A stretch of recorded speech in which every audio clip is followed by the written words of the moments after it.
विकसित दिल्ली शपथ समारोह यानी कि दिल्ली में भारतीय जनता पार्टी की तकरीबन 3 दशकों बाद सत्ता में वापसी का भव्य आयोजन इसी रामलीला मैदान में होगा। एक बार तस्वीरों को देखकर समझिए कि कल की कैसी तैयारी हो रही है रामलीला मैदान में।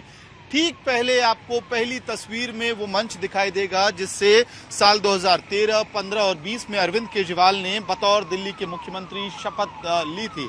लेकिन उस मंच के पीछे यानी जब आप रामलीला मैदान में आएंगे तो आपको एक ग्रैंड स्टेज दिखाई देगा, भव्य स्टेज दिखाई देगा, जिस स्टेज में कल दिल्ली के नए मुख्यमंत्री और मंत्रिमंडल की शपथ होनी है। 11 बजे का समय तय किया गया है जब यहां डिग्निटरीज सारे वीआईपी गेस्ट इकट्ठा होंगे और उसके बाद 12:05 पे भारतीय जनता पार्टी के नए मुख्यमंत्री के चेहरे की शपथ होगी और फिर दिल्ली के पूरे कैबिनेट का शपथ समारोह जो है वो यहाँ पे पूरा किया जाएगा।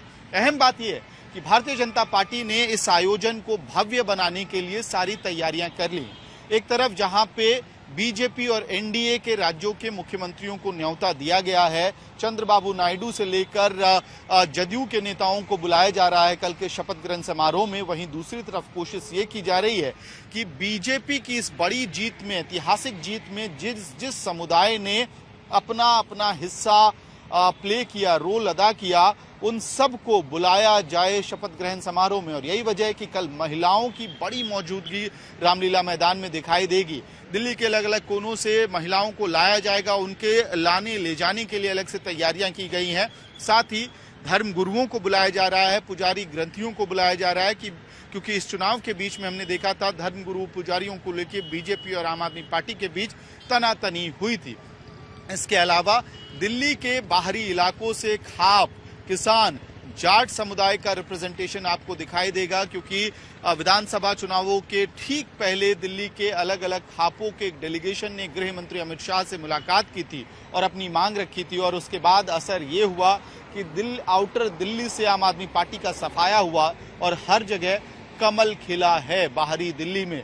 तो उन सब का रिप्रेजेंटेशन और इसके साथ साथ झुग्गी बस्तियों में रहने वाले दिल्ली वासी, प्रवासियों यानी कि गरीब तबके और बहुत बड़ा तबका जो पूर्वांचलियों का इन इलाकों में रहता है, वहां से भी रिप्रेजेंटेशन दिखाई देगा जो बीजेपी के जहां झुग्गी वहीं मकान वाले नारे को और मजबूती देता हुआ दिखाई देगा। कुल मिलाकर बीजेपी के शपथ ग्रहण समारोह में कोशिश ये भी है कि एक तरफ जहां अपने कोर कॉन्स्टिट्यूएंसी को कंसोलिडेट किया जाए, मैसेज भेजा जाए, वहीं आम आदमी पार्टी के भी कोर वोटर बेस में एक बार फिर से सेंधमारी की कोशिश की जाए और ये एक बड़ा जो संदेश है वो दिया जाए कि कैसे भारतीय जनता पार्टी के इस ऐतिहासिक जीत में दिल्ली के सभी वर्गों ने अपनी निर्णायक भूमिका निभाई।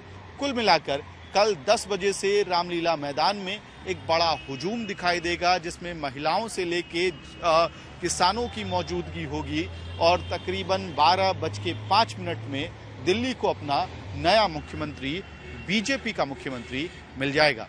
वीडियो सहयोगी शगुन के साथ मोहम्मद भारद्वाज। जैसे कि मैं सो रहा हूँ तो पिताजी को जगाना है मुझे, तो वो डायरेक्ट उठाने के बजाय, और हिंसा की परंपरा मेरे यहाँ नहीं थी सौभाग्य से, तो वो क्या करते थे कि उस कमरे में आ जाएंगे या बाहर से गुजरेंगे और चौपाई बोलेंगे, प्रात काल उठ के रघुनाथा मात पिता गुरु नावई माता। कभी कभी मैं गुस्से में उठ करके अरे पापा, तो चरण स्पर्श किया और सो गया। मैंने कहा अब मत उठाना।